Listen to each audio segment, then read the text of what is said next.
Recuerden que en la semana 7 es la exposición del trabajo de las variables, que al finalizar la clase voy a dar los puntos que tienen que hacer. ¿Ya? Pero hoy día vamos a hablar acerca del mercado de divisas.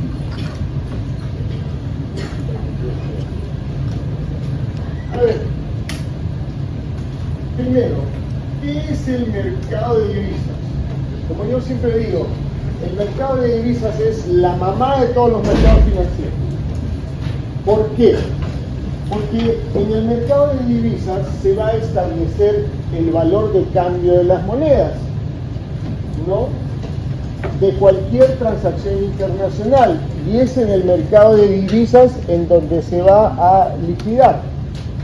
En otras palabras, todo el comercio internacional necesita en algún momento liquidarse, pagarse, y para poder efectuar eso vas a utilizar el mercado de divisas, ¿no? Y es en este mercado de divisas en donde se va a establecer el valor de cambio del dólar con el euro, del sol con el euro, del sol con el dólar. ¿Por qué? Porque básicamente el mercado va a ser posible que tú intercambies soles por dólares, euros por dólares, yenes por libras, etcétera, etcétera. Pero ahora voy a explicar lo siguiente. En el sentido más estricto, no debemos confundir el mercado de divisas con el mercado de monedas. ¿Por qué? Porque en el mercado de divisas no se negocia la moneda como tal, no se negocia la moneda en su estado físico, sino en el mercado de divisas, aunque suene reiterativo, lo que se va a negociar es la divisa. ¿Y qué es la divisa? Va a representarse como un depósito o saldo bancario en una moneda diferente a la nuestra, que tú lo tienes en una determinada institución financiera. Voy a ir ampliando este concepto. Eso que parece una ciudad del futuro es una forma como de hace 15 años del mercado de divisas de Bahía. Vamos a explicar entonces ahora qué es una divisa. Una divisa va a ser un depósito en moneda extranjera que yo pueda tener en una institución financiera. Y por lo tanto, todos los derechos que me dan para yo disponer de ese depósito que yo tengo en moneda extranjera también es una divisa. ¿Cuál es la forma más elemental de la divisa? Una tarjeta de crédito. Dentro de la tarjeta de crédito no existe dinero, no existe moneda. Es más, yo no necesito tener dinero para usar la tarjeta de crédito. ¿Por qué? Porque lo único que necesito es que un banco me habilite una línea de crédito, y contra esa línea de crédito yo puedo disponer de dinero. Por lo tanto, el producto de la conversión de la divisa sería el dinero, pero la divisa es ese derecho que yo tengo a disponer de la línea de crédito que me da el banco, que está expresado en un plástico que se llama tarjeta de crédito. ¿Correcto?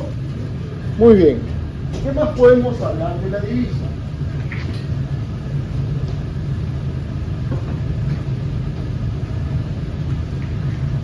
¿Quiénes son los principales participantes del mercado de divisas? En el mercado de divisas hay varios participantes. Primero están todas las empresas, todos los operadores bancarios y no bancarios que sobre un precio de compra que se llama PIB hacen la reventa de la divisa a un precio que se llama AS.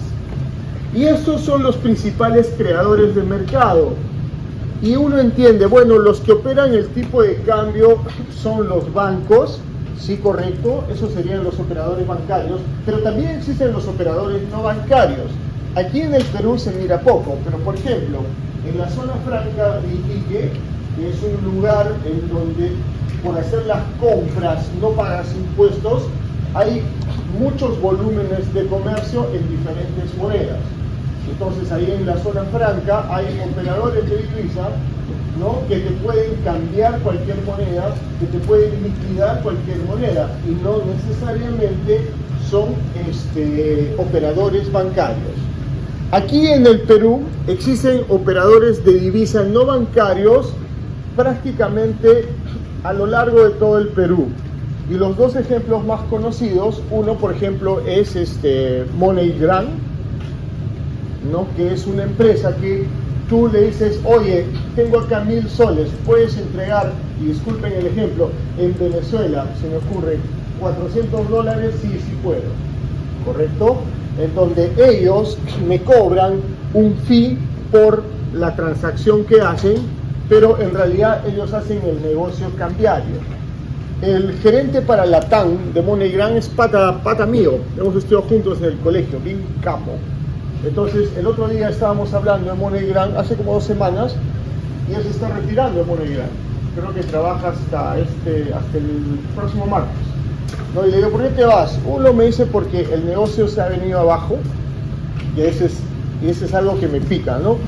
Uno, porque el negocio cambiario como tal se está trasladando a lo digital.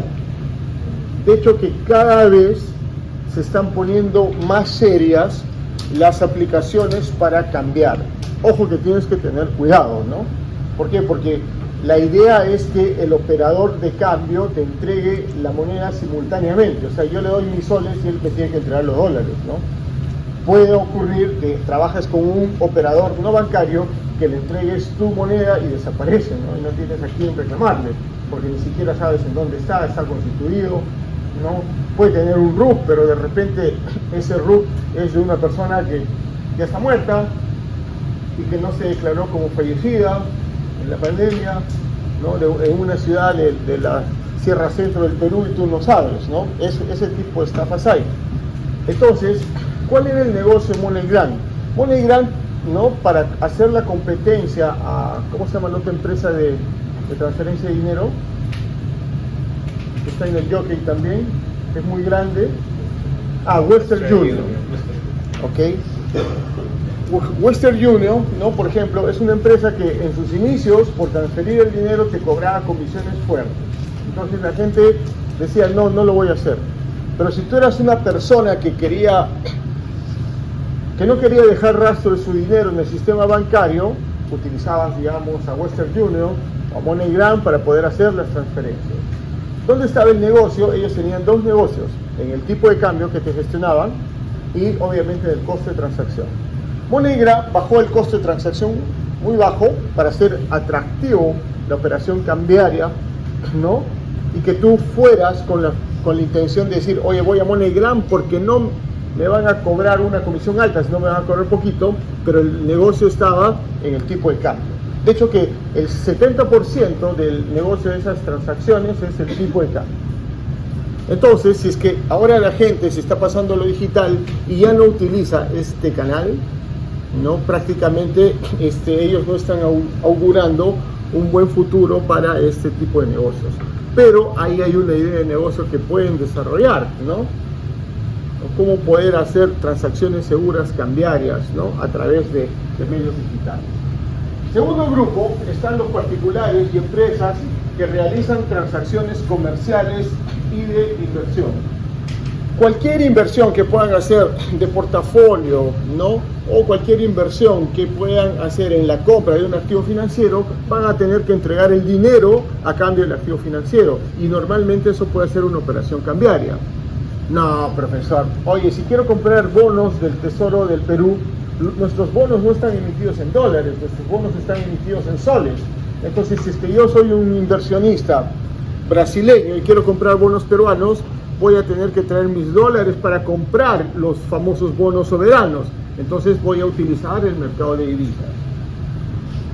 Y luego están los especuladores y árbitros. Díganme, ¿qué es un especulador y qué es un árbitro?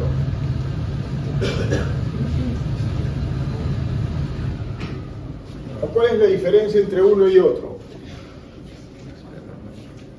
El especulador tiene riesgo y el árbitro no. Ambos tienen riesgo, pero sí es válido. En verdad sí es válida tu respuesta.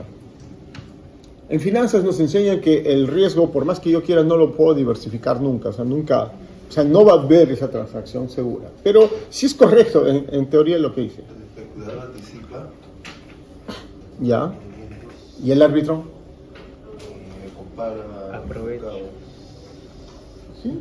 Anticipa y el otro compara el mercado. El especulador utiliza, o sea, se utilizan para apostar sobre la dirección futura de una variable del mercado y el arbitragista toma posiciones de compensación en dos o más instrumentos para asegurar un utilidad. Ok, esa respuesta, ¿cuál es su apellido? Prada. Prada, el señor Prada es totalmente correcta. ¿Por qué? Porque el especulador es el que apuesta en contra del mercado. Por ejemplo, si es que yo sé que el tipo de cambio está al alza, ¿no? Yo imagino o especulo que va a ir a la baja, ¿no? Entonces tomo una posición cambiaria, ¿no? En vez de apostar en largo, apuesto en corto. Y si es que el mercado se viene en corto, yo apuesto en largo, porque creo que eso va a pasar en el mercado. Y el arbitraje es algo totalmente diferente, no se parece en nada. El arbitraje es la persona que encuentra una oportunidad en el mercado, ¿no? Eso sería, vamos a hacerlo de término doméstico, ¿no? Yo sé que ahorita en el Jirón Ocoña, en el centro de Lima, están cambiando el dólar a 3.47. Y aquí en la avenida Primavera, donde está el banco Scotiabank, que ahí están los cambistas, están cambiando a 3.49. Entonces encuentro esa oportunidad en el mercado, ese diferencial de precios, ese diferencial de tasas, ese diferencial en la valorización del activo financiero, y sobre la base de ese margen que encuentro, ¿no? Arbitro con esa diferencia. ¿Correcto? Muy bien. Y luego tenemos a los bancos centrales y las tesorerías, ¿no? Cuando hablo de las tesorerías, hablo de las tesorerías de las empresas financieras, que como ya lo he dicho en clases anteriores, es el área que se encarga de rentabilizar los fondos que tiene, ¿no? La institución financiera. Obviamente, en este caso, van a rentabilizar los fondos utilizando el mercado de divisas, que más adelante lo vamos a ver.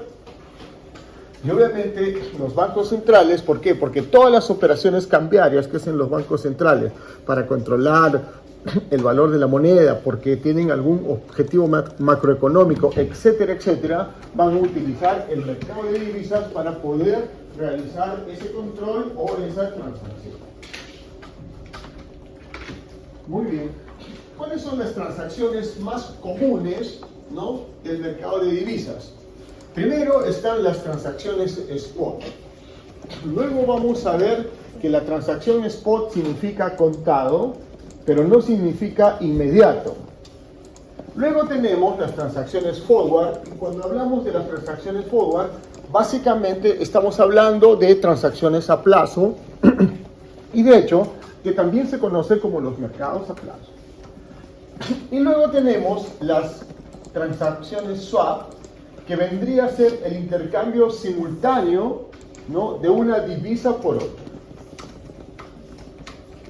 en una fecha futura, porque de lo contrario sería una transacción spot. ¿Existen transacciones más complejas? Sí. Existen las famosas opciones, en este caso de tipo de cambio, ¿no? y los futuros asociados al tipo de cambio o los futuros de divisa.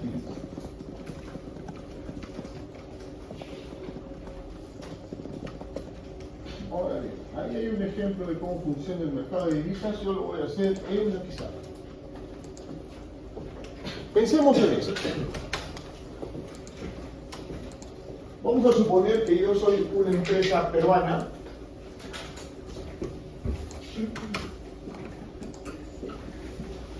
y he realizado una venta a una empresa alemana, ¿no? Entonces, la venta, vamos a suponer que ha sido, en este caso, por $1.000.000.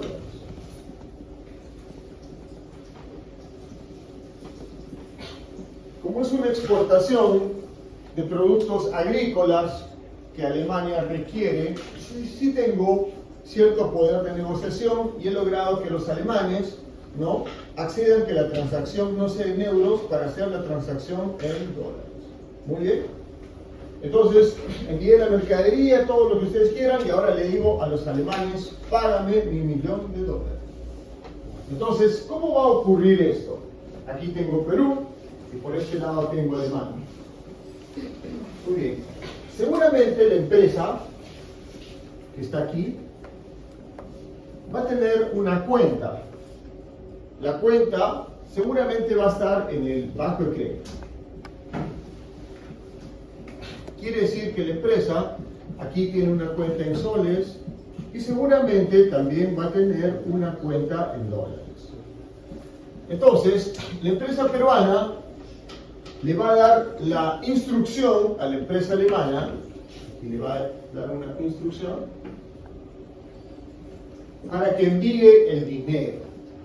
¿Correcto? Entonces, en esta instrucción le va a decir, oye, tú vas a pagarme el $1.000.000 y lo vas a depositar en mi cuenta en dólares en el banco de crédito.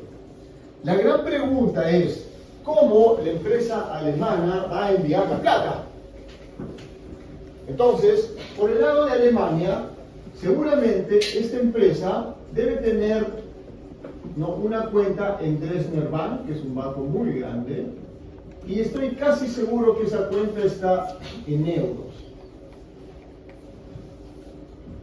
Entonces, lo que va a hacer Dresdner Bank, le va a decir, oye, debítame de mi cuenta el equivalente a $1.000.000.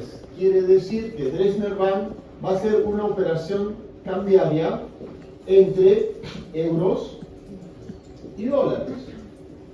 Y va a ocurrir lo siguiente. Dresdner Bank va a debitar aquí el valor equivalente a 1 millón. Vamos a suponer 800.000 euros. Eso van a restar de la cuenta. ¿Qué va a pasar luego con ese dinero? Ese dinero, ¿cómo lo hago llegar al BCP? Ahorita ese dinero ya está en dólares, porque estos 800.000 euros equivalen a $1 millón. Entonces, el BCP seguramente ni lo conoce a Dresdner Bank. Bueno, el BCP sí lo conoce a Dresdner Bank, pero lo más probable es que Dresdner Bank no conozca al BCP. Entonces, le va a decir, oye, ¿cómo te envío la plata? Si entre tú y yo, no tenemos transacciones comerciales. El BCP le va a decir, ok, yo entiendo que no tenemos transacciones comerciales, pero vamos a utilizar un banco corresponsal para que nos ayude a hacer la transacción. El corresponsal del BCP es Citibank. Y Citibank está en Estados Unidos. ¿Qué quiere decir? Que dentro del banco Citibank, el BCP tiene una cuenta en dólares. Entonces, ¿qué es lo que va a ocurrir? Que dentro de Citibank, Dresdner Bank también tiene una cuenta en dólares.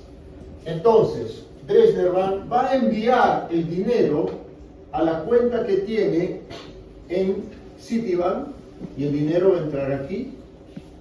Luego, por la instrucción que le ha dado la empresa para que le entregue el dinero al BCP, va a debitar este $1 millón, o mejor dicho, lo va a poner aquí, haciendo que el balance sea cero, y este dinero se va a depositar en la cuenta que tiene el BCP dentro de Citibank. Lo que va a pasar después es que Citibank le va a abonar a esta cuenta que tiene el BCP en Perú. Estos 1.000 se van a abonar acá, se van a debitar acá, y esta cuenta va a quedar en cero, Y finalmente, antes de que ingrese el dinero al Perú, puede ser que el BCP le diga a la empresa, oye, he recibido $1 millón, dime a qué corresponde. La empresa le dirá, es el pago de una factura. Ok, ¿tú quieres recibir este dinero en dólares o lo quieres recibir, por ejemplo, en soles? Si es que la empresa requeriría soles, ahí podría ser la operación cambiaria. De lo contrario, los dólares permanecerían ahí. Entonces, lo primero, ¿cómo ha funcionado el sistema? El sistema ha funcionado por un sistema de compensaciones, en el cual basta con que yo tenga una cuenta dentro de otro banco, el otro banco me va a cargar o debitar esa cuenta simplemente para pasarlo a otra cuenta que el otro banco tiene dentro del banco corresponsal, y así van a ir manejando las operaciones. Pregunta: en esta operación de $1 millón, ¿cuánto dinero se ha movido a lo largo del sistema?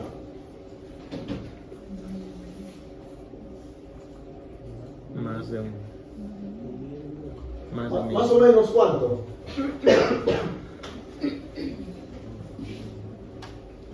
¿Cuánto dinero se ha movido? Al ojo. ¿Más de $1 millón? ¿Menos de $1 millón? Más de un millón. Por tema de coste con transacción. Ok, la respuesta es que dinero no se ha movido cero. En realidad no se ha movido ni un solo dólar, no se ha movido ni un solo euro. ¿Por qué? Porque ese es justamente el mercado de divisas, ¿no? Ese derecho que yo tengo a disponer de dinero, por así llamarlo, electrónico, o que está en cuentas electrónicas de un banco, pero en realidad no he movido un solo dólar o euro desde Alemania hasta Perú. Y simplemente lo que ha pasado es un sistema de compensación electrónico de cuentas. Ese es el mercado de divisas. Ahora, si es que este señor retira $1 millón en efectivo, ahí está convirtiendo la divisa en dinero. Pero mientras esté en cuentas, ¿no?, como saldos de un banco o como derechos a disponer de ese dinero, es una divisa. ¿Alguna pregunta hasta aquí?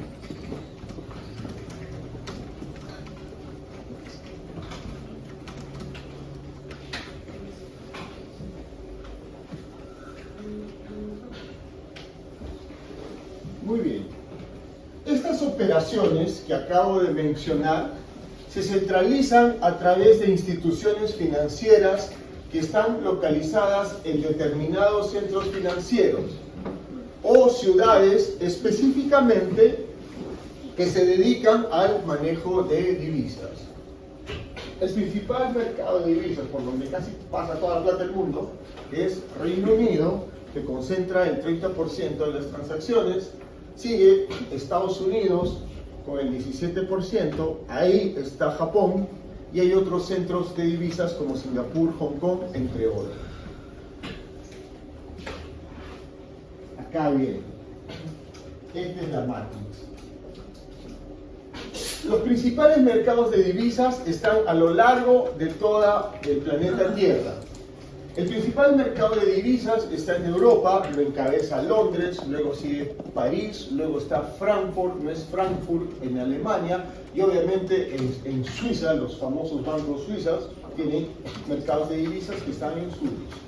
En Estados Unidos, ¿dónde están los derivados financieros?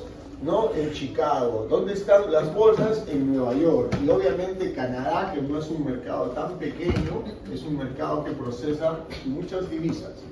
Obviamente en Oriente, que es por donde nace el mercado arranca con Tokio, sigue con Japón, va pasando a Singapur, luego pasa a Melbourne, luego a Sydney y por último en el estado de Bahrein, ¿no?, que es la foto que les mostré hace un rato. Ahora, esta es la verdadera matriz. ¿Cómo ocurre esto, no?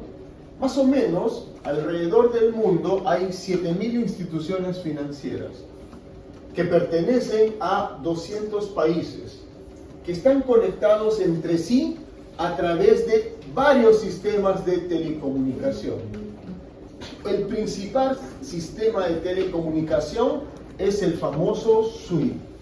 ¿Y qué significa, profesor, la palabra SWIFT?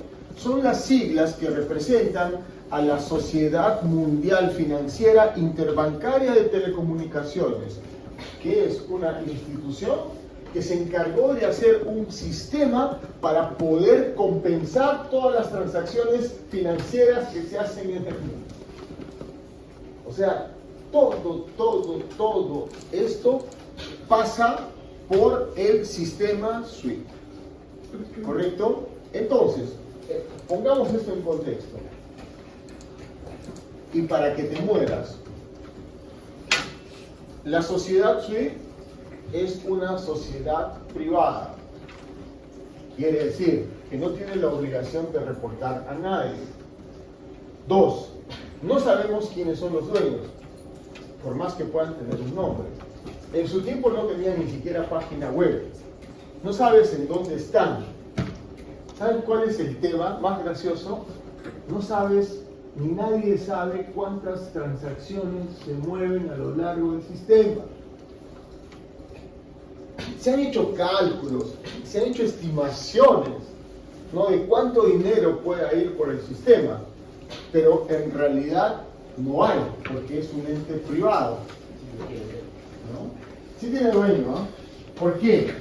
Porque esto falta en el gráfico. Esta transacción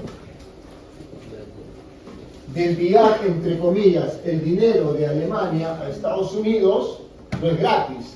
Por enviar el dinero voy a tener un costo. Los costos son pequeñísimos, ¿ah?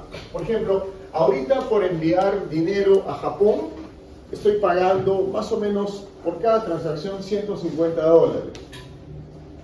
Y son transacciones grandes, de $1 millón. Entonces, profesor, no es nada, claro, pero este costo se va a dividir entre lo que le tengo que pagar al BCP, vamos a suponer que sean $50, lo que el Citibank no le va a pagar a Dresdner Bank, que seguro van a ser $30 más, y seguramente el costo de hacer el servicio de Dresdner Bank a la empresa va a ser $80 más, y por ahí entre ellos se van a repartir el costo. ¿Cuál es lo gracioso? Que el SWIFT, ¿no?, que si bien es una transacción electrónica, a la vez también se convierte en un papel, es un documento, ¿no? Antes te llegaba por fax el SWIFT, ahora te llega en PDF, en donde te dice toda la historia. Quién es la empresa que ha enviado, qué banco ha recibido, cuál es el código de este banco, en qué parte del mundo está, cuál es el banco corresponsal, a quién le ha transferido el dinero, y este banco que ha recibido el dinero, a quién le ha pagado. Y por usar ese sistema, tú dices, oye, qué barato, me cobran $150. Saca la cuenta cuántas transacciones se pueden hacer en un año en este mercado. ¿Y de qué volumen? Así te cobren $1, es mucho dinero. Aquí estamos hablando con esas transacciones se pueden hacer en 1 hora. En 1 minuto, ¿no? En verdad, es muy, pero muy grande. Vamos aquí. Si es que en el mundo, más o menos hay como unas 8.000 instituciones financieras que pertenecen a la sociedad SWIFT, y hay más o menos 200 países. ¿Cuántos bancos en promedio hay por país? 8.000 entre 200, ¿cuánto? 39, 40 bancos. ¿Cuántos bancos hay en Perú? Como 15. ¿Cuántos? 15, pero 4 principales. Aquí entre 15 y 17, pero ya me he olvidado. 17 bancos hay en Perú, por si acaso. En Chile, No tengo la cifra exacta. pero más o menos deben ser por ahí. Ahora, vamos a seguir hablando. ¿Cuántos bancos crees que hay en Estados Unidos?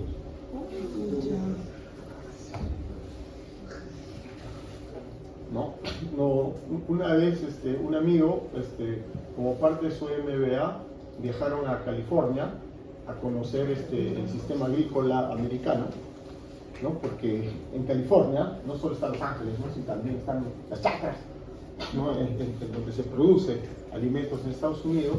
Entonces dice que llegan, ¿no?, a una ciudad agrícola y había un banco, ¿no?, que decía Banco Rural de no sé qué, ¿no? Y como ellos son financieros, entran, ¿no?, y le dicen, oye, somos peruanos, somos de tal universidad y queremos hacer una entrevista al gerente. Claro que sí, le dicen, ¿no? Entonces van, ¿no?, y le preguntan, oye, ¿y qué servicios financieros das? Creo que ese banco daba algo de 109 servicios financieros. Un banco acá te puede dar 30. O sea, tenían productos. Por ejemplo, aquí no hay un banco que te compre la cosecha del 2027. Vamos a suponer que tú eres un productor, se me ocurre, a ver, ¿qué está de moda? ¿Qué vegetal está de moda? Ya, la palta peruana, la palta Hass. Ya, pero entonces ya, yo quiero vender mi cosecha a futuro. A ver, dile que un banco que te... La otra, ¿saben lo que es un warrant? Warrant es una garantía, ¿no es cierto? Entonces yo le puedo decir al banco, oye, préstame, se me ocurre $500,000 y yo voy a garantizar con mi cosecha. Acá está mi cosecha, voy a entrar en mi chacra, ahí están mis patas. Dile que hacen, ya, pero dile a un banco, ya, dile al, ¿cómo se llama este banco ecuatoriano? El Banco Pichincha, dile al Banco Pichincha que te haga warrant de faltas, aquí nomás que puedas tener aquí en Ica, de uvas que puedas tener en Ica, no te hacen. Pero sin embargo, esos bancos tienen muchos productos financieros dispuestos a atender a su mercado. Ok, seguimos hablando.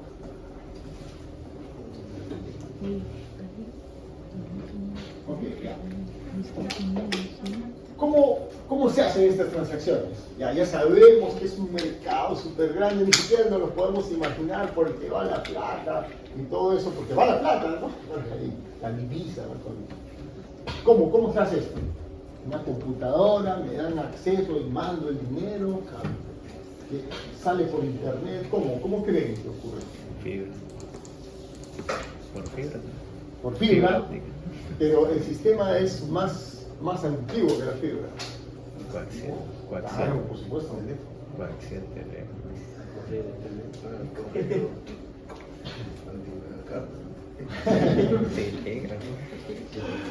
Bueno, en la actualidad, pasa por fibra óptica, efectivamente, pero esa fibra óptica, ¿cómo se comunica? ¿Saben eso? Mediante el mar. Se pasa a través de la ciudad. Ok. A ver, vamos a hablar de algunas cosas. Para que la fibra óptica funcione, la fibra óptica tiene que iluminar 2 puntos. Se llama fibra óptica porque como un vidrio muy delgadito, que parece un hilo, ¿no? Yo mando una luz. ¿No? Y esa luz, hay otra máquina que la decodifica y la convierte en ceros y unos y tengo las transacciones de una computadora. ¿Correcto? En cambio, por un cable de cobre, mando un impulso, 0, mando otro impulso, 1.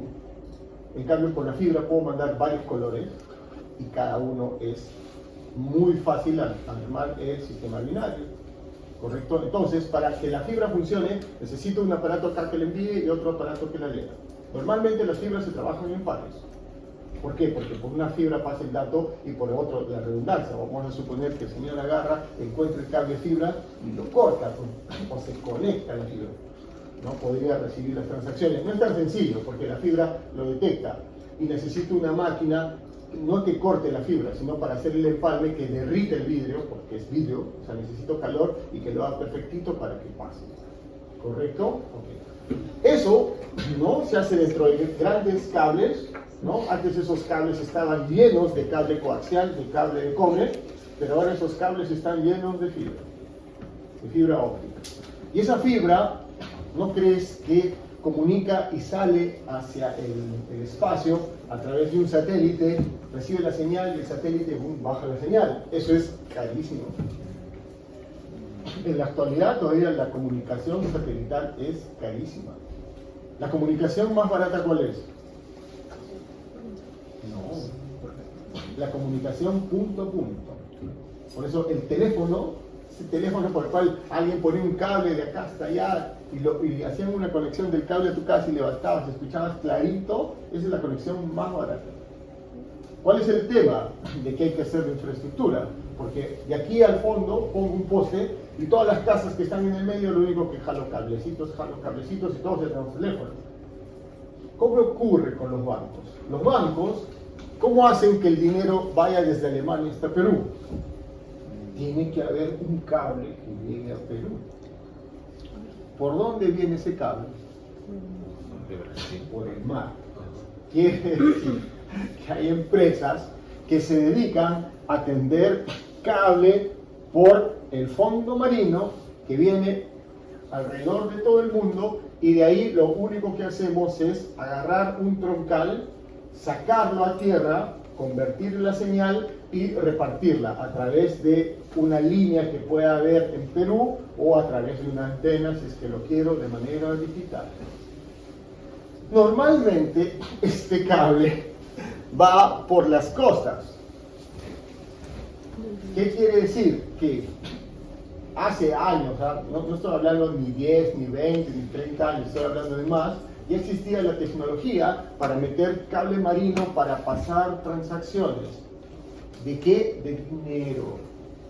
Por eso yo siempre les digo, a mí me encanta enseñar este curso, ¿sabes por qué? Porque si por $1,000, si por $10,000, si por $100,000, si por $1,000,000 la gente hace cosas locas, como matar a un presidente, pelearse con un país porque no me quieren parar el tráfico, decir que mi moneda es la más importante del mundo y hacer que todo el mundo tenga un sistema cambiario, hay alguien que pensó en esto y dijo, ¿sabes qué? Yo voy a monopolizar todas las transacciones del mundo y todas las transacciones del mundo van a pasar por mi sistema. Y no me importa cuánto tenga que costar, ¿no? Pero yo voy a poner un cable que va desde Europa hasta Estados Unidos por donde van a pasar. Y de Europa va a bajar hacia África, hacia Asia, y obviamente va a venir, de Estados Unidos va a venir un cable para Latinoamérica. Y por todo el fondo marino están pasando nuestros cables que llevan nuestras transacciones financieras. ¿Y quién lo hace? Esta institución. Jamás. Ahora vamos a ver cómo funcionan las grandes ligas, pero de las grandes ligas. Ya. El señor pone su banco y empieza con su banco chiquito, entonces. Ya, pero este banco tiene un gran problema. Puede recibir depósitos, le paga a la gente buenos intereses, le presta a la gente todo, pero él quiere hacer una transferencia internacional. Porque viene el agricultor que le prestó y le dice, ¿sabes qué? Me compré una máquina en China y necesito pagarla.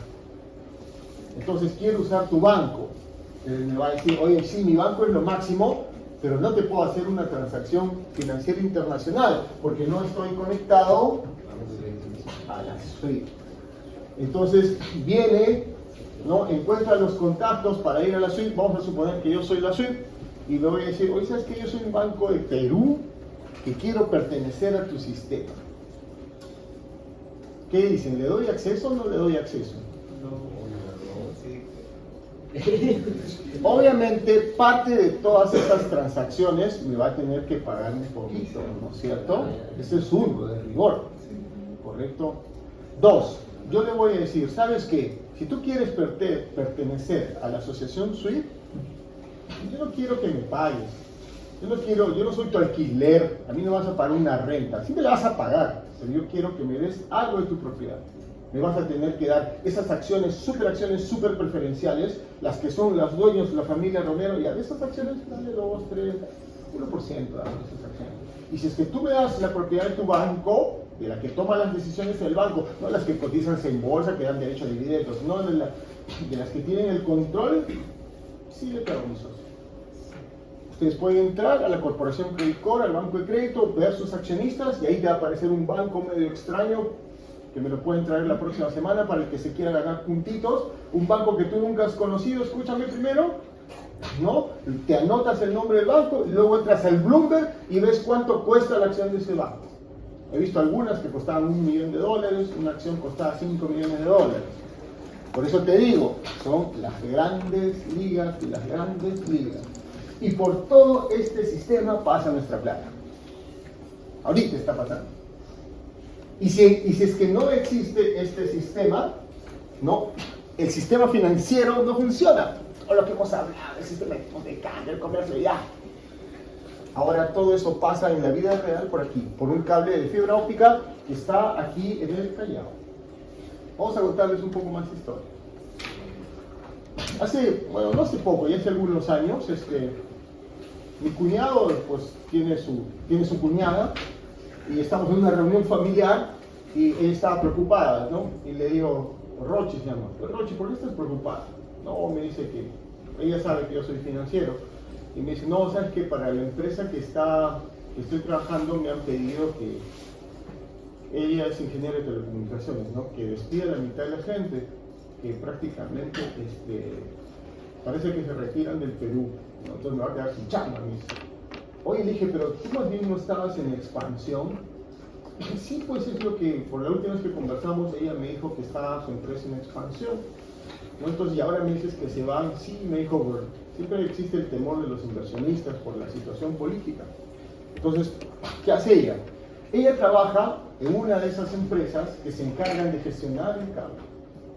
Y el cable que viene por el fondo marino viene por la costa, ¿no? Obviamente el cable no va a ir a la mitad del mar, ¿no? Tiene que ir pegado a la costa, que es la parte menos profunda, en donde fácil un barquito, es que el cable se rompe porque se rompe, un barquito sale con su gente, entran los buzos y lo reparan y siguen las comunicaciones.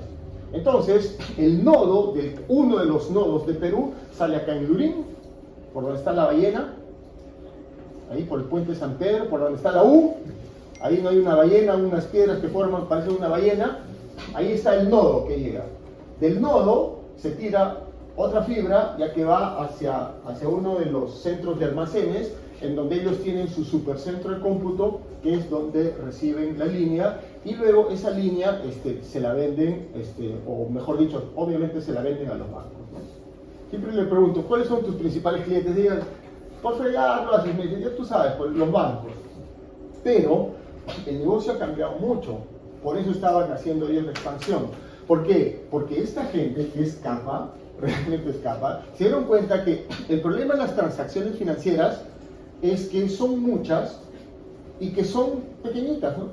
Una transacción es, ¿no? Pero se dieron cuenta que lo que podían cobrar por eso era muy poco y no era masivo. Y alguien dijo, oye, ¿y los grandes centros de datos, cómo llevan la información a todo el mundo?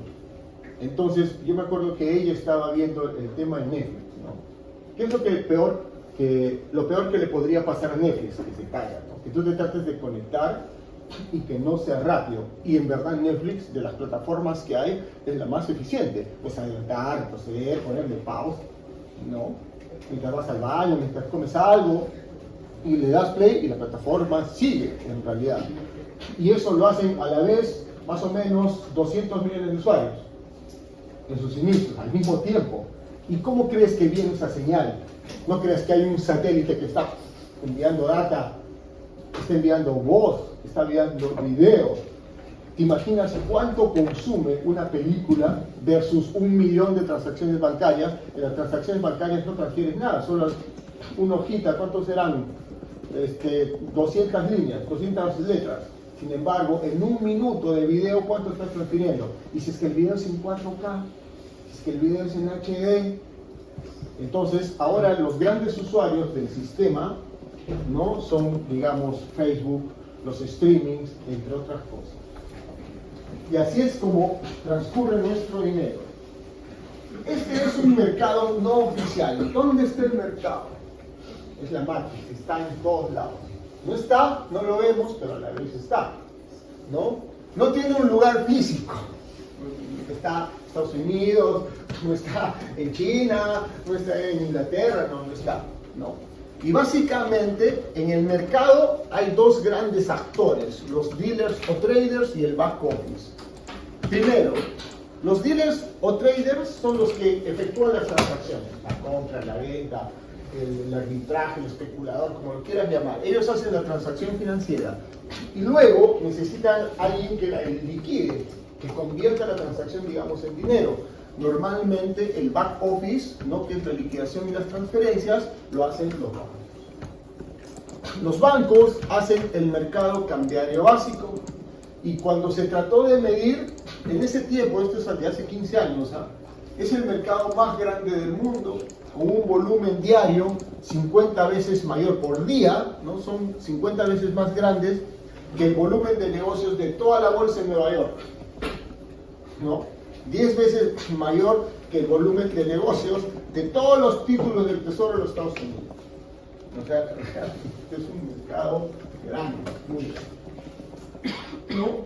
Se trató de medir el tamaño, ¿no?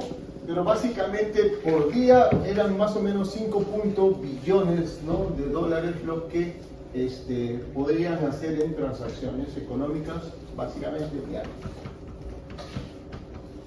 ¿Cuáles son las principales monedas que se transan en el mercado de divisas? ¿Correcto? El dólar de los Estados Unidos con 88%, el euro, bien abajo, ¿no? Con 31%, El yen japonés con casi 22%. La libra, mira, la libra está bien abajo, es casi la mitad del yen, ¿no? Solamente el 13%, el dólar australiano, el canadiense, y obviamente la moneda más representativa de América Latina es el real brasileño, y el peso chileno ha escalado muchísimo, que ya podría aparecer por lo menos entre las 30 o 40, ¿no? Monedas del mundo. Otros 34%, total 200%. Creo que me he equivocado. ¿Me he equivocado? Cero me ponen, dígame, qué malo, profesor. ¿Me he equivocado o no me he equivocado?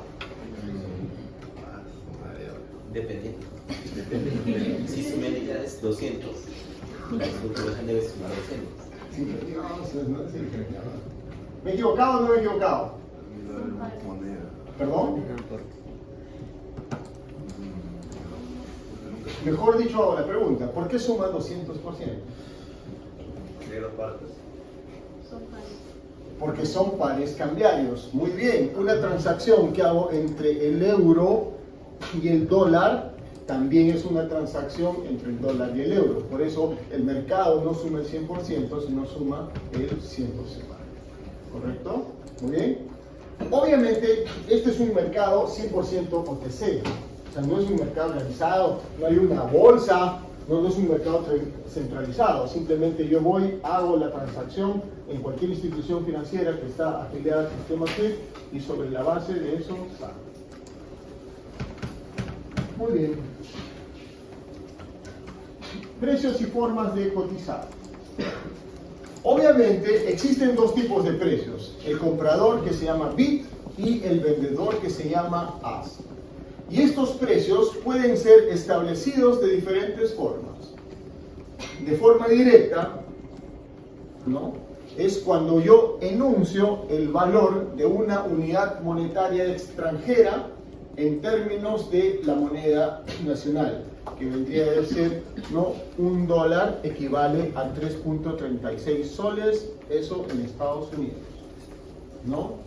O de manera indirecta es cuando yo enuncio el valor de la unidad monetaria local con respecto a la moneda extranjera, ¿no? En Estados Unidos yo diría un sol equivale a 0.2976 dólares, eso ya lo hemos visto. Obviamente si es que estoy en Perú esto sería indirecto, y si es que estoy en Perú esto sería directo. ¿Cierto? Muy bien. El mercado también nos sirve para poder encontrar el tipo de cambio cuando no existe una paridad con otra moneda. Por ejemplo, ¿no? Vamos a suponer que yo quiero encontrar el tipo de cambio entre el sol peruano y el dólar canadiense. Entonces yo digo, tú puedes comprar, ¿no?, un dólar por 3.35 soles. O de lo contrario, puedes comprar un dólar de los Estados Unidos por 1.3025 dólares canadienses. Fíjense que dólar siempre está en el denominador. Por lo tanto, si es que yo quiero encontrar el tipo de cambio entre el sol y el CAD, simplemente lo divido y obtengo la paridad cambiaria. Y es así como el mercado prácticamente sirve ahora como patrón mundial transaccional para encontrar el tipo de cambio con cualquier activo.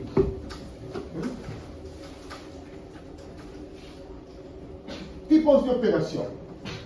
Primero están las operaciones, ¿no?, al contado, que se conoce como operaciones spot. ¿Qué es una operación spot? Es un acuerdo de cambio de una divisa contra otra a un tipo de cambio determinado. El intercambio de estas divisas debe producirse dentro de las 48 horas siguientes a la fecha de transacción.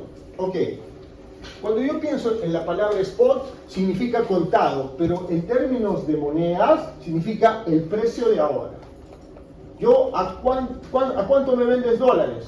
Su compañero me dice, profesor, yo le vendo a 3.50. Correcto, pactamos ese precio.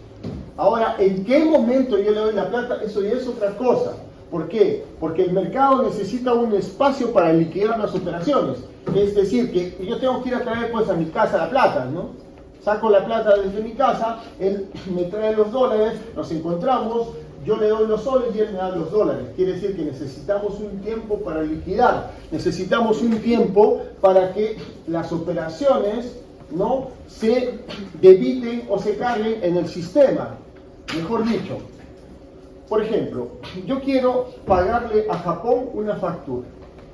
Entonces agarro al banco de crédito antes de que cierre el mercado, ¿no? Porque ellos cierran a las 4, le digo, oye, por favor, envía $1.000.000, ¿no? O debita de mi cuenta en dólares $1.000.000 y entrégalos a MacBank, ¿no? En Japón. ¿Por qué es esa plata? Porque voy a pagar una factura.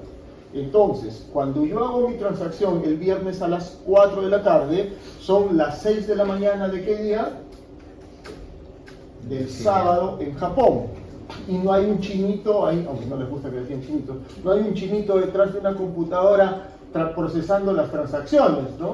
O derivando las transacciones, no hay, ¿no? ¿Qué quiere decir? Que esa transacción se va a quedar en el sistema para nosotros todo el sábado, 24 horas, todo el domingo, ¿no? En la mañana, y el domingo, cuando sean aquí las 7 de la noche, para ellos va a ser lunes a las 9 de la mañana, en donde entra a su computadora y va a ver que hay una transacción pendiente por procesar, que seguramente por las regulaciones del país y el lavado de activos y esas cosas, le va a decir a tal empresa, oye, ¿te ha llegado tal dinero? Sí, o por favor lo voy a cargar a tu cuenta.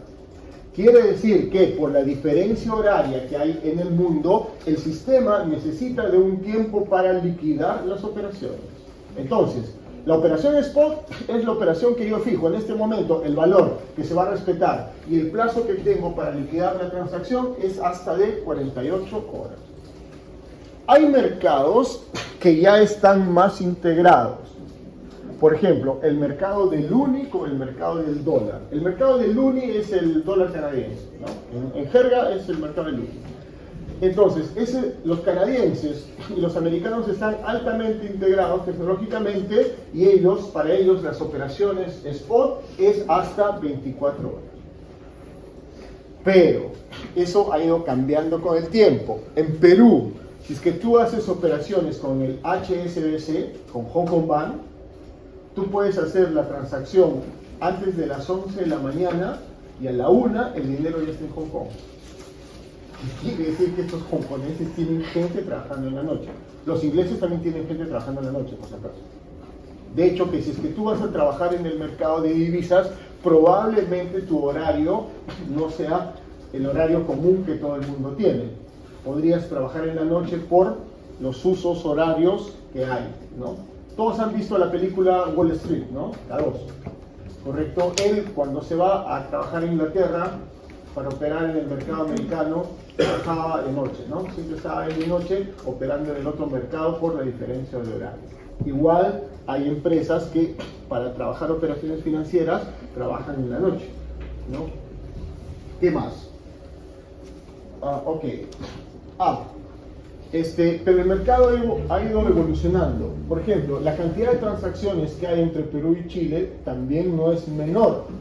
Entonces, entre el Perú y Chile, ahora los bancos, utilizando el sistema SWIFT, tienen una transacción que se llama LBTR, si no me equivoco, y esta transacción hace que tú, entre algunos bancos, no puedas tener el dinero casi de inmediato.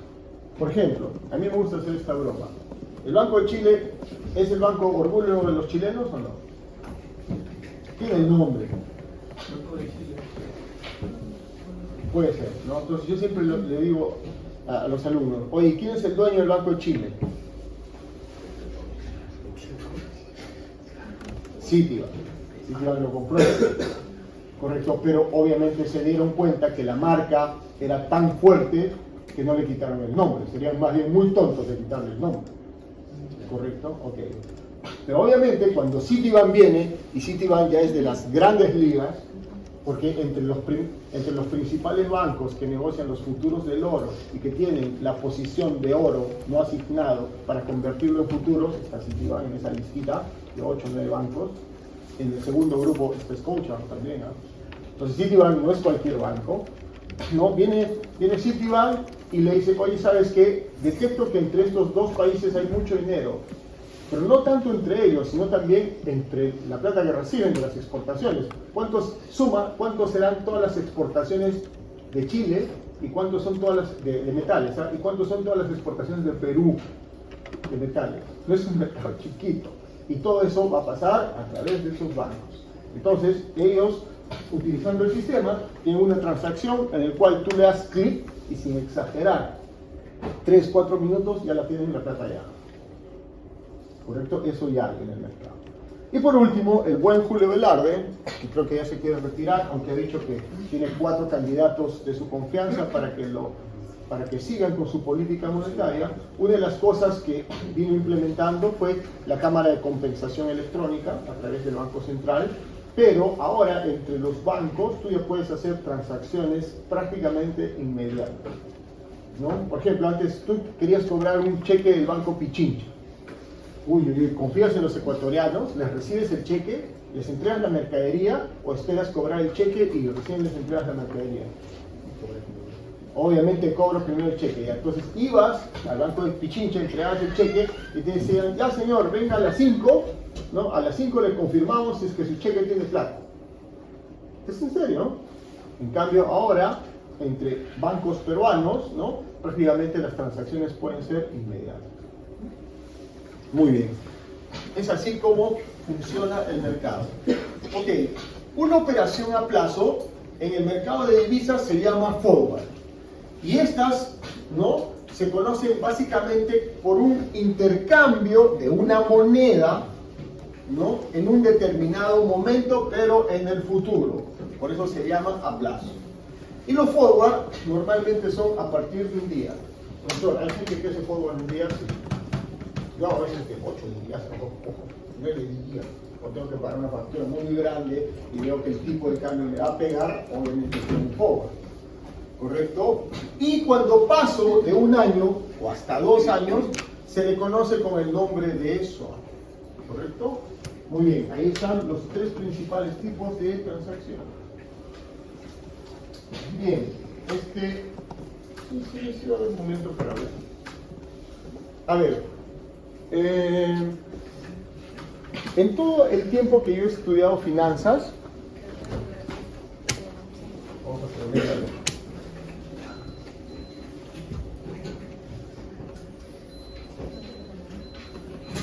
En todo el tiempo que vengo estudiando finanzas, siempre que cuento o hablo del mercado de divisas, la gente llama la atención, ¿no? Uno no puede creer cómo se ha hecho el sistema, ¿no? Y a mí también cuando me lo enseñaron yo no lo podía creer, ¿no? Puse a buscar si en verdad existían esos cables, por dónde salen, cómo llegan al Perú y todo eso, y ese mercado existe. Y lo peor es que este es un mercado anónimo, ¿no? Ok, y en todo mi tiempo nunca dije, ¿quién va a atacar el mercado de divisas? Porque el que controla el dinero, ese controla muchas cosas, ¿no? Porque este mercado tiene información, ¿no? Estoy seguro que por más que diga que hay controles, los países no han tratado de regular el mercado, ¿no? No han tratado de poner leyes.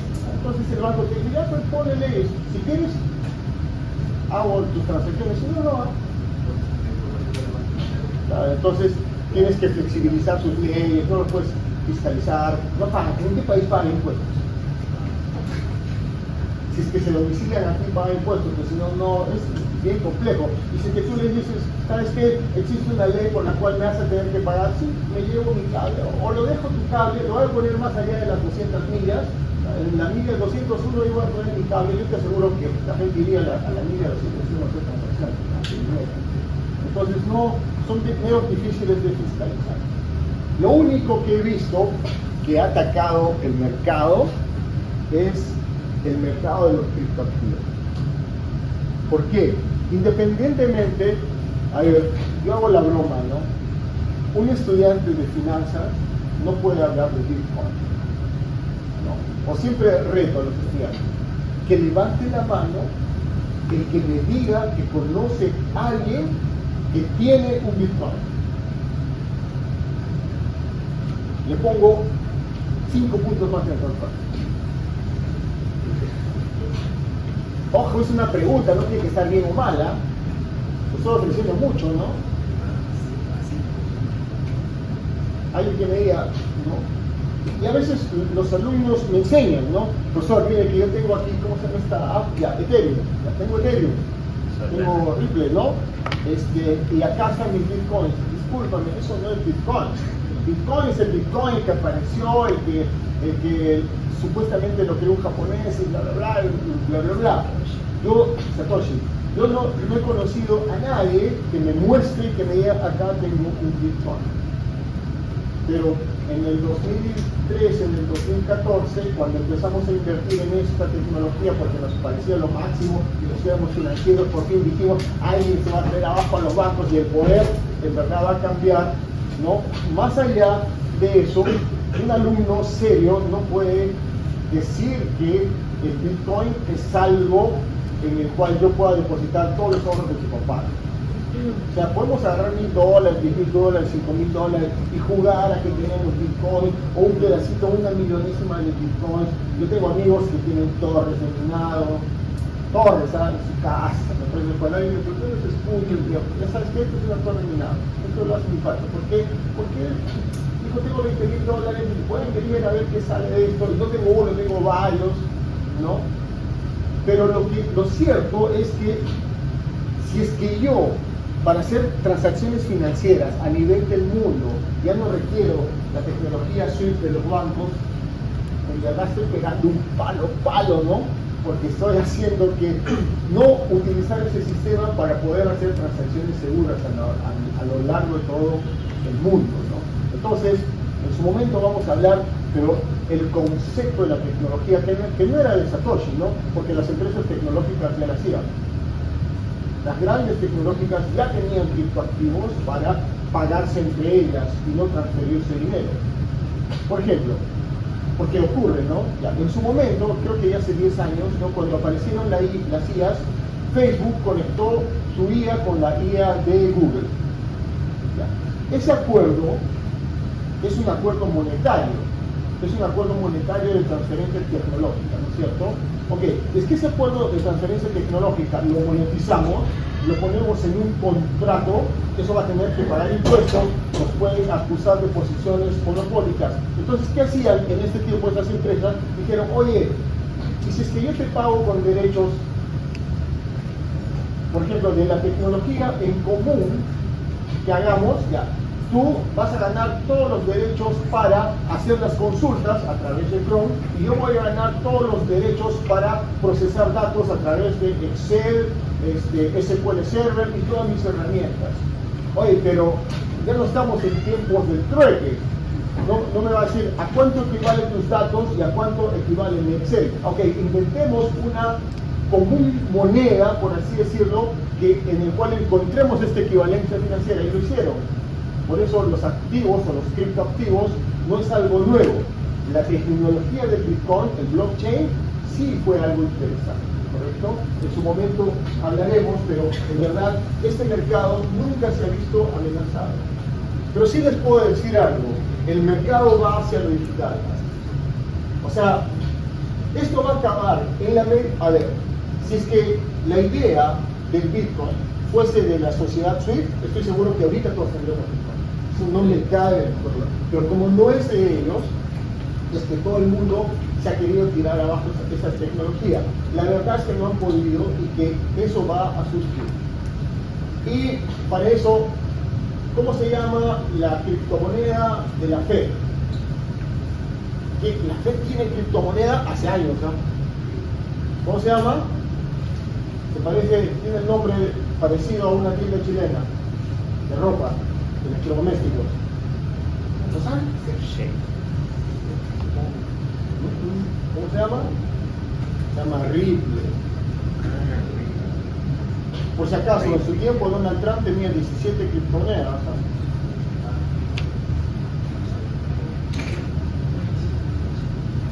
¿Correcto?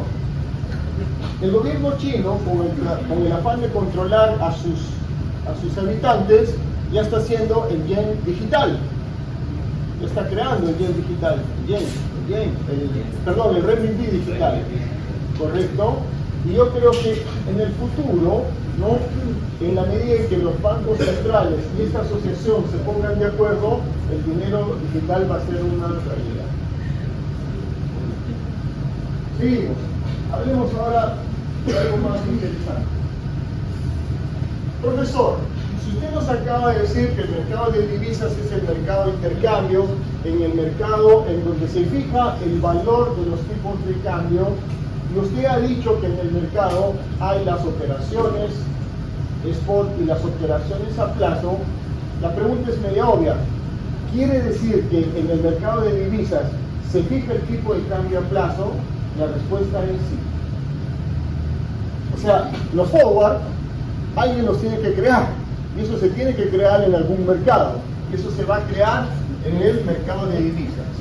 ¿Cómo puedo estimar un tipo de cambio a plazo? Puedo hacer cosas que no sirven para mucho, la tendencia histórica. Ustedes saben que la tendencia histórica no sirve para nada, ¿no? ¿Por qué? Porque si hace un año el dólar estuvo a 4, no quiere decir que este año también va a estar a 4, ¿no? Es más, cuando ustedes estudian su curso de riesgos, ¿no? Hay lo que se llama el riesgo de apertura, ¿no? Que una acción ayer terminó en 100. ¿Cuál es la probabilidad de que mañana empiece su precio en 100? No, nadie lo puede decir. El hecho de que la acción cerró hoy en 100 no garantiza que mañana va a empezar su precio en 100, puede empezar en 90, puede empezar en 101, en 105, ¿correcto? Por lo tanto, la tendencia histórica no nos ayuda mucho.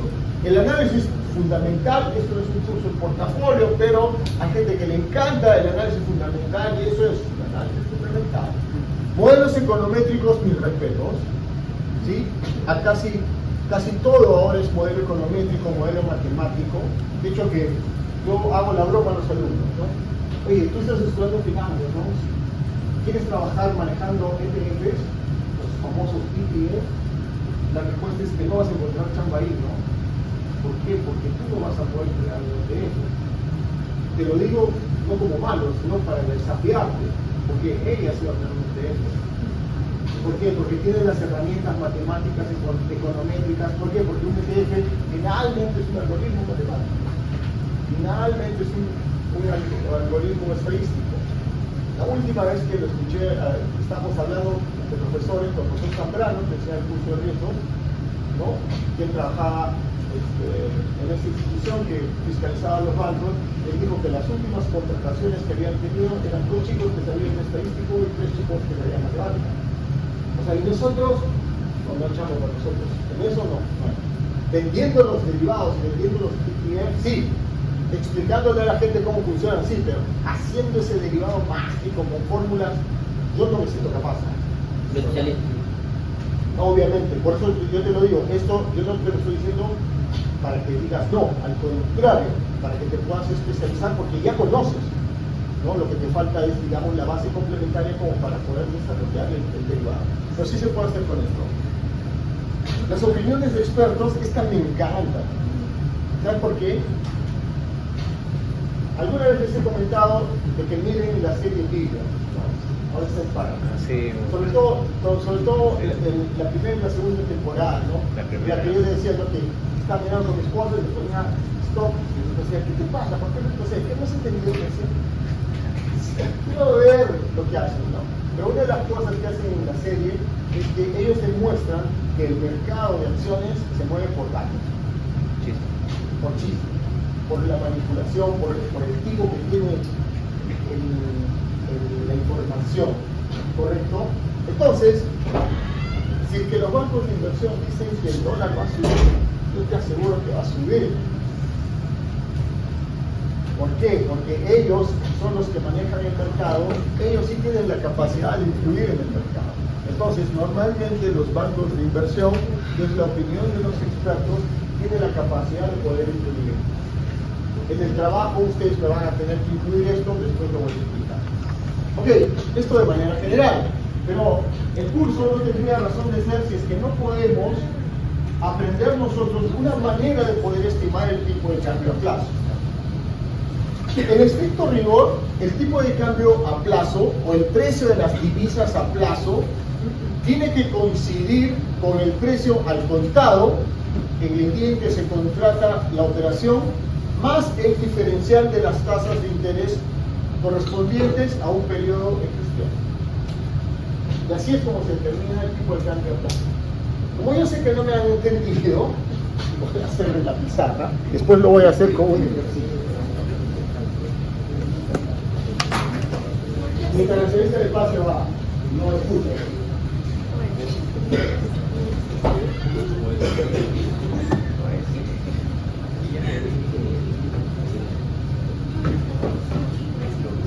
Mira aquí. Vamos a suponer que yo soy un inversionista. ¿Ya? Yo soy un inversionista del mercado de divisas. Tengo dos opciones. O tomar una posición en soles o tomar una posición en dólares. Vamos a suponer que en este momento el spot está en 3.5. Por lo tanto, si es que yo tomo una posición en dólares y mi nivel de inversión es de $1 millón, tendría $1 millón. O de lo contrario, si es que hago mi posición de inversión en soles, tendría 3,5 millones de soles. ¿Correcto? Donde el spot es de 3.50. ¿Cómo se fija el tipo de cambio a plazo? Haría la siguiente simulación. Yo diría, si es que yo permanezco por 90 días, quiere decir que estoy pensando en una operación de 90 días, al terminar los 90 días, yo por dejar mi dinero en esta inversión debería tener un interés, ¿correcto? Vamos a suponer que ese interés por estar en moneda extranjera es del 3%. Obviamente, si es que yo permanezco en mi posición de inversión, también por 90 días, en soles, me tienen que pagar una tasa de interés. Vamos a suponer que en estos momentos la tasa de interés es 5%. Pregunta, ¿en qué moneda o en qué divisa deberían invertir? ¿En soles o en dólares? ¿Por qué? Es obvio, ¿no? Ahí no hay duda. ¿Por qué? Profesor, es obvio, pues debería invertir en soles, porque si es que permanezco en soles, en vez de ganar 3%, ganaría 5%. ¿Cuál es el problema? El problema es que si es que yo dispongo de $1 millón, el problema es que este diferencial de precio, o sea, este 2% que yo voy a recibir por estar en soles, lo puedo perder. ¿Por qué? Porque cuando termine los 90 días, yo me voy a tener 3.500 más el 5%, que sería 17.50. Yo voy a tener esto en soles, ¿correcto? Pero este diferencial, al momento de cambiar, puede ser muy grande. Vamos a suponer es 3.80. Y si es que yo divido estos soles entre 3.80, de repente me va a dar menos dólares. Entonces, ¿no? Existe un tipo de cambio que hace indiferente esta diferencia de tasas. Quiere decir que si es que yo agarro a los 90 días cuántos soles tengo y lo divido entre los dólares que tendría más el interés a 90 días, esa división me va a dar el tipo de cambio que hace indiferente el diferencial de tasas. Ese tipo de cambio debería ser mi tipo de cambio a plazo. ¿Sí? Ahora lo vamos a ver en números.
Miren aquí, yo soy un inversionista y dispongo en estos momentos de 1 millón de euros para invertirlos a 90 días.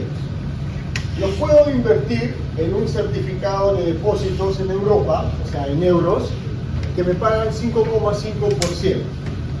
Un instrumento de igual riesgo y de igual horizonte de inversión también podría ser un certificado de depósito, pero en dólares, que me paga el 9%. En estos momentos, el tipo de cambio spot es 0.83 euro-dólar o 1.20482 dólar-euro. La lógica me dice, oye, yo debería invertir en dólares porque si es que invierto en dólares por 90 días, obtendría 3,5% de interés adicional. Vamos a ver ahora la operación. Primero, posición en euros. Tendría 1 millón de euros a la tasa del 5,5% por los 90 días, me daría un interés de 55.000 euros. Quiere decir que cuando termina mi inversión, ¿no?, tendría el millón más los 55.000 en euros. Pero ¿qué pasaría si es que yo me voy a una posición en dólares? Primero tendría que cambiar el millón de euros al tipo de cambio de 0,83, quiere decir que divido el millón de euros entre el tipo de cambio y tendría 1.204.819 dólares. Este 1.204.000 tendría una tasa del 9%. El 9% del 1.204.000 sería 108.434 dólares. Quiere decir que a los 90 días yo tendría 1.313.253. Si es que, ¿cómo puedo comparar cuál posición de inversión es mejor? Para poderla comparar, yo tendría que saber cuánto es el spot a los 90 días, ¿correcto? Voy a suponer que el spot se mantiene, el 0.8278.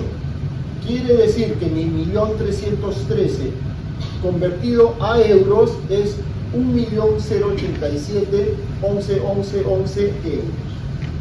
Quiere decir que me convendría irme a dólares, cambiar mi posición en euro a dólares, invertir en dólares por 90 días y terminado el horizonte de inversión de dólares, convertirlo a euros, y la diferencia entre el 1.055.000 y el 1.087.000 pues serían estos 32.000 dólares de ganancia. En otras palabras, estoy aprovechando el diferencial de tasas de interés que existen para encontrar una opción de arbitraje. Pero lo que también puedo hacer es decir, existe un diferencial de tasas de interés entre el 5,5 y el 9%. Y eso hace que estos valores en el futuro sean diferentes. En otras palabras, es que yo puedo dividir cuánto es mi retorno de la inversión en dólares entre mi retorno de la inversión en euros, tendría un tipo de cambio de 1.2448, que me representa el tipo de cambio al cual este diferencial de tasas de interés se hace cero. ¿Cómo es eso, profesor? Quiere decir que si es que yo divido el 1.313.000 entre el tipo de cambio 1.2448, voy a obtener 1.055.000. Por lo tanto, no me interesa en qué posición de inversión tenga, porque este tipo de cambio hace que la diferencia entre ambas posiciones sea cero. Este sería un valor para un tipo de cambio a plazo. Si es que yo tendría que decir, oye, ¿a cuánto tendría que estar el dólar el euro dólar a 90 días? Debería ser 1.2448. ¿Alguna pregunta hasta aquí?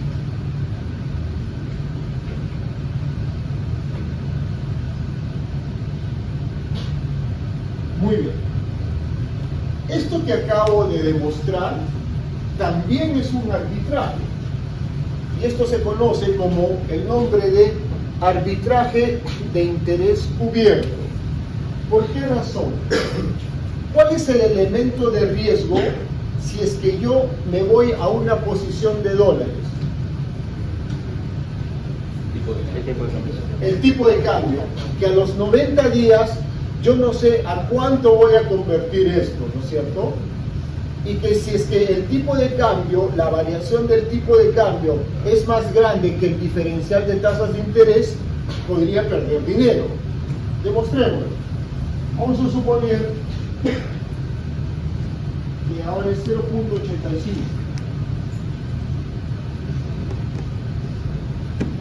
Si fuese 0.85, ganaría más.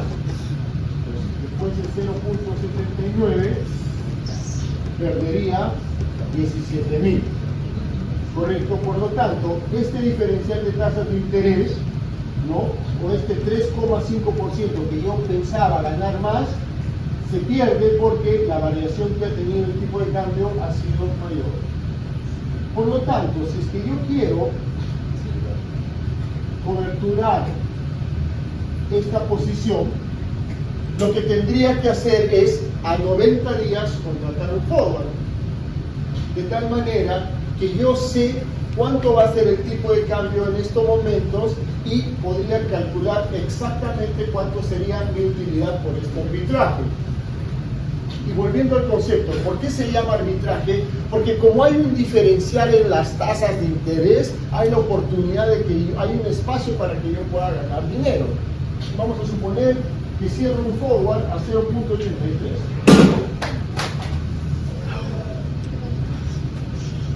Ok, si es que yo cierro un forward a 0.83 y tengo estas condiciones en el mercado, y yo sé que después de 90 días tendría $35.000 de utilidad.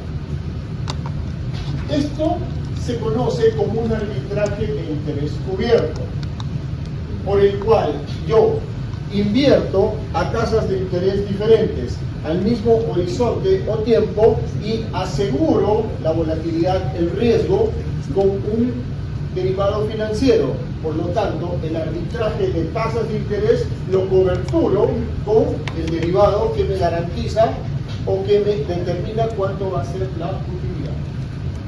Pero también sirve para determinar cuánto sería el tipo de cambio. Hasta aquí, ¿alguna pregunta? Esto ya es seguro y específico. Miren, lo facilito que es esta herramienta. Ahora, ¿ustedes creen que alguien haga este arbitraje de tasas de interés descubierto? ¿Ustedes lo harían? Prefiero ganar poquito pero seguro. Es una respuesta lógica. Pero ¿ustedes creen que alguien haga esto sin coberturar con el forward? Sí. Y eso se conoce como arbitraje de interés descubierto.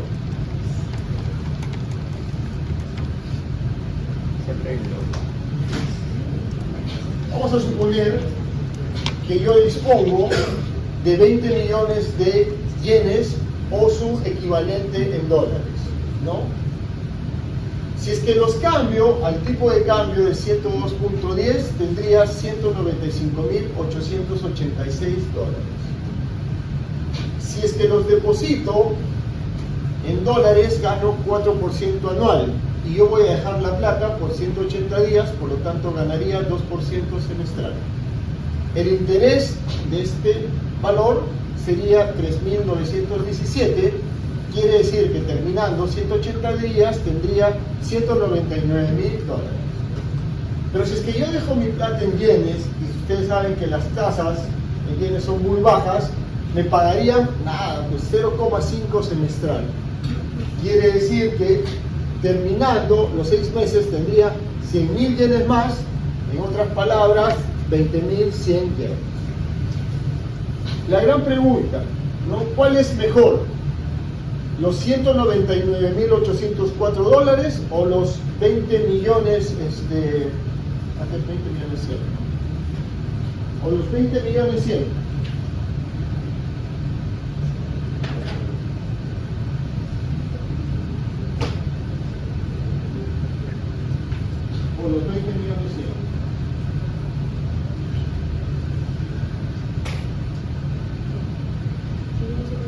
Para poder compararlos, yo tendría que convertir los dólares al tipo de cambio de 102.1 y me daría 20.400.000 yenes.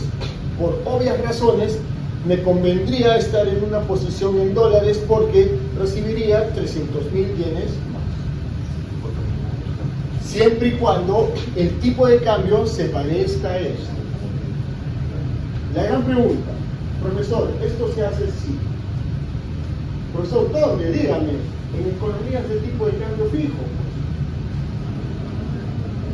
Si es que la economía es de tipo de cambio fijo y tú sabes que esto no va a variar, podrías aprovechar el diferencial de tasas de interés y obtener una rentabilidad.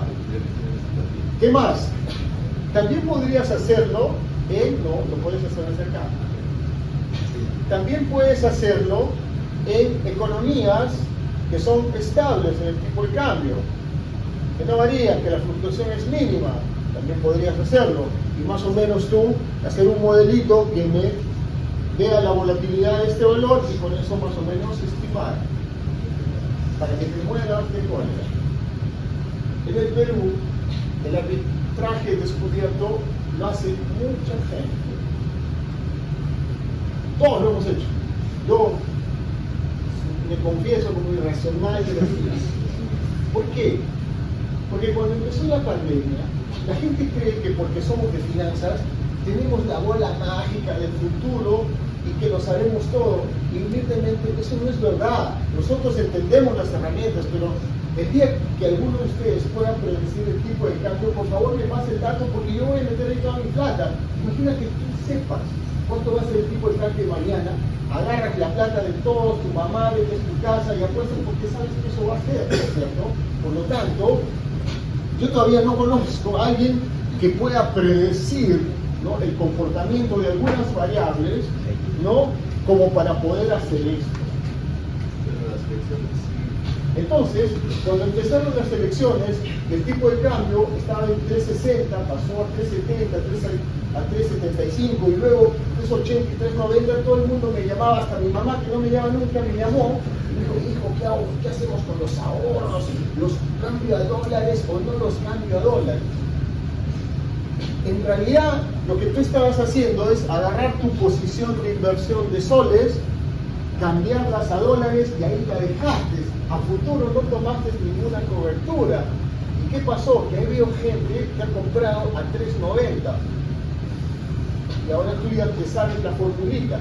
Tipo de cambio inicial menos tipo de cambio final sobre tipo de cambio final. A ver, calcula esa variación. ¿Cuánta plata han perdido todos los que hace un par de años nomás, ¿no?, decidieron poner su plata en dólares por miedo y ahora esa plata vale mucho menos? ¿Correcto? O sea, irracionalmente hacemos este arbitraje de interés descubierto. ¿Qué podríamos haber hecho en esa época? Lo que podríamos haber hecho es decir: ¿sabes qué, papá?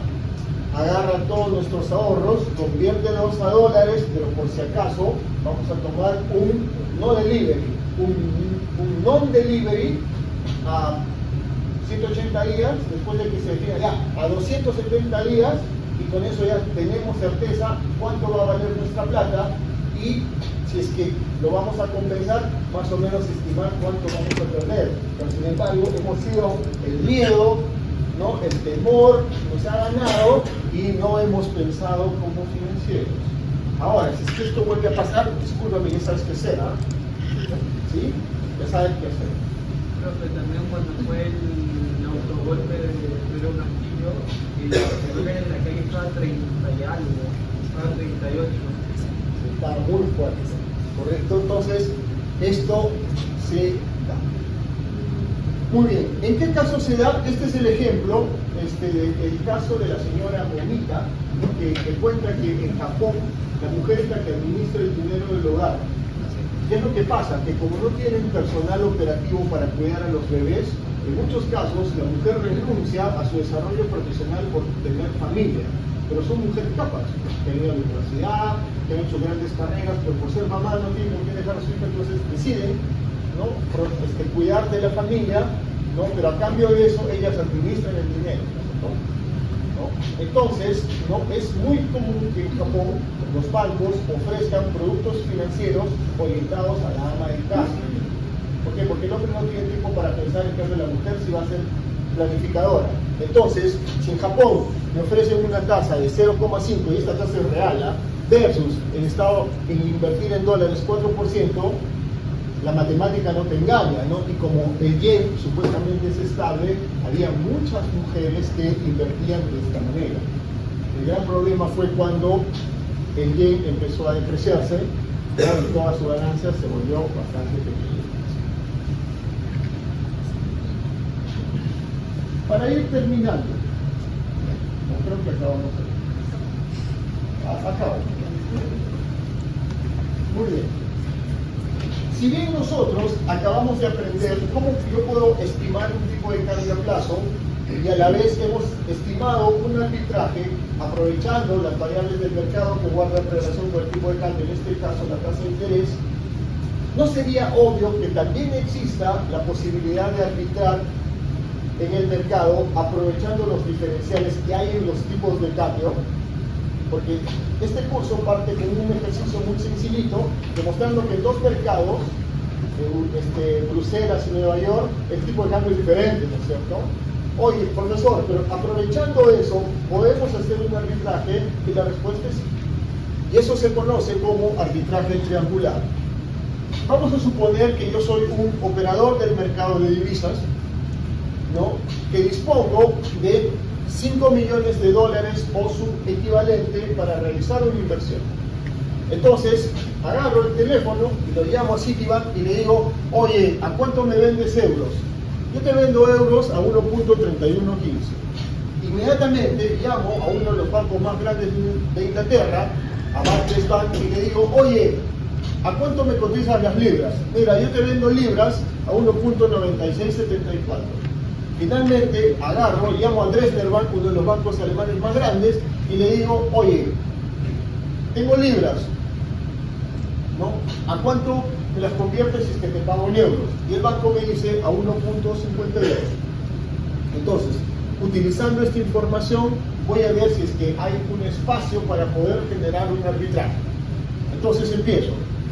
Agarro los 5 millones, ¿no?, de dólares y los convierto a libras, al tipo de cambio de 1.9674. Si es que con esa división, tendría 2.541.425 libras esterlinas. Inmediatamente o simultáneamente, ¿no?, tomo las libras esterlinas en 2.541.000 y las convierto a euros al tipo de cambio de Dresdner Bank. Por lo tanto, tendría 3.862.966 euros.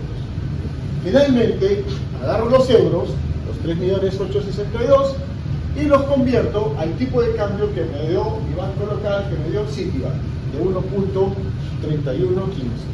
Es decir que, ¿no?, convertí mi posición de euros a 5.066.280.37 dólares. ¿Con cuánto partí? 5 millones. ¿Cuánto me genera utilidad? 66.000 dólares. ¿En cuánto tiempo? Un par de minutos, media hora, quizás en unos 4 o 5 minutos. ¿No? Obviamente la plata la voy a ver hasta 48 horas después, cuando se liquiden entre bancos, pero yo ya sé que gané esto en este día. ¿Listo? Ok, muy fácil. Ahora bien, si esto es cierto, profesor, ¿por qué lo puedo hacer? La primera razón es que lo puedo hacer por el mercado de divisas. ¿Por qué? Porque finalmente yo nunca tuve las libras, nunca tuve los euros y nunca voy a tener los dólares. Simplemente esto se va a compensar por ese gráfico feo que hice todo en la pizarra, cómo se compensaban los bancos. Acá que iba un banco acá, se la quitaba un banco. No, es que yo puedo hacer simultáneamente las tres transacciones. Es más, si es que yo estoy en la posición de poder cotizar y ejecutar las transacciones al mismo tiempo, voy a poder hacer esto. ¿Y cuánto dinero necesito para hacer esta transacción o este arbitraje? ¿A partir de cuánto creen que lo puedo hacer?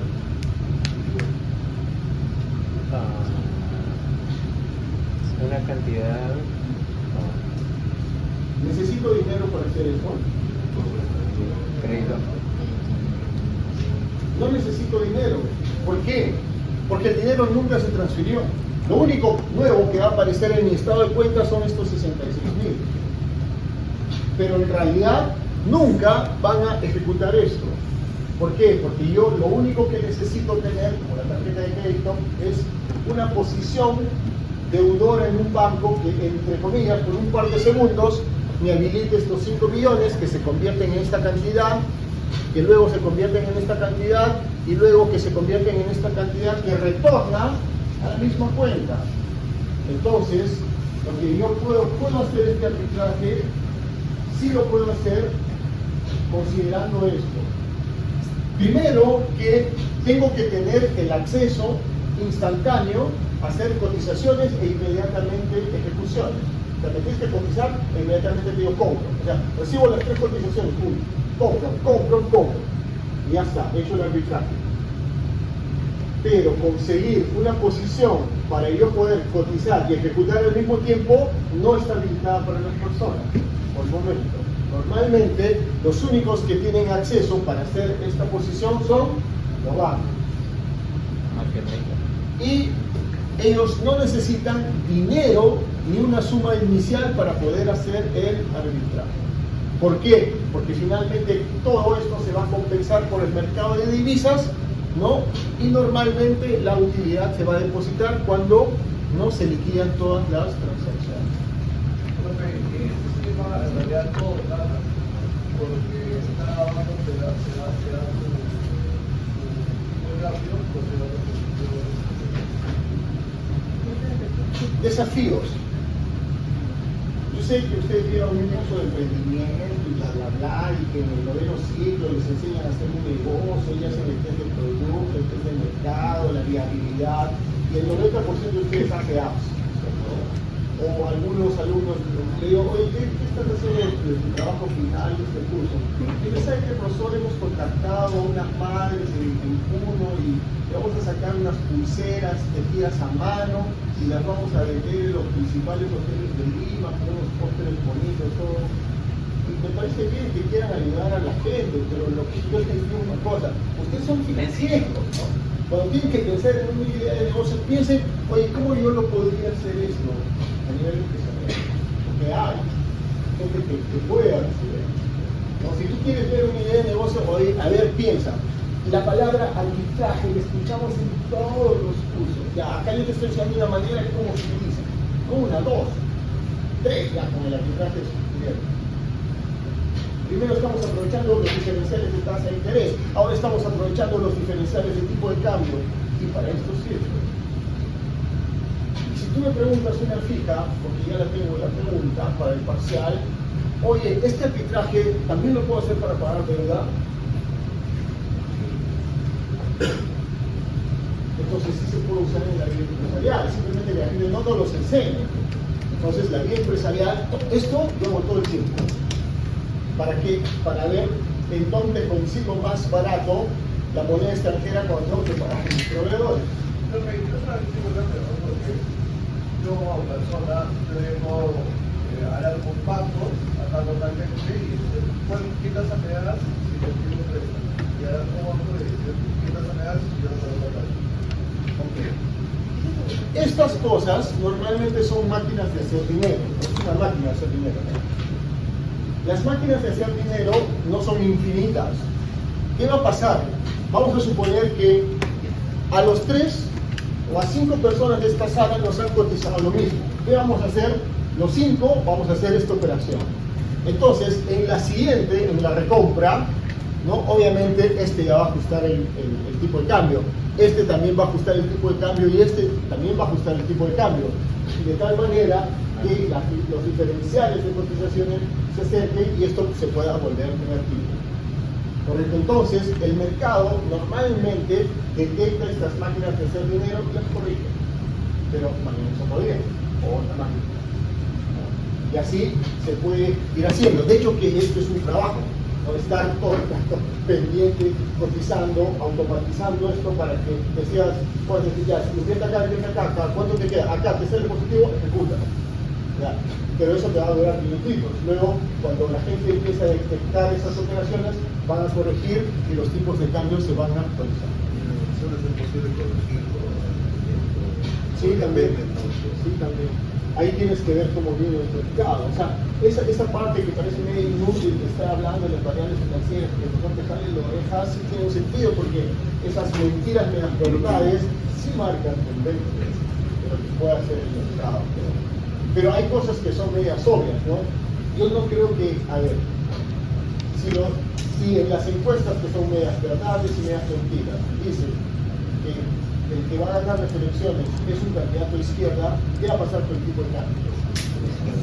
Y no tienes que ser estudiante de finanzas. Entonces, ahí hay que pensar y pueden pensar en este tipo de estrategias.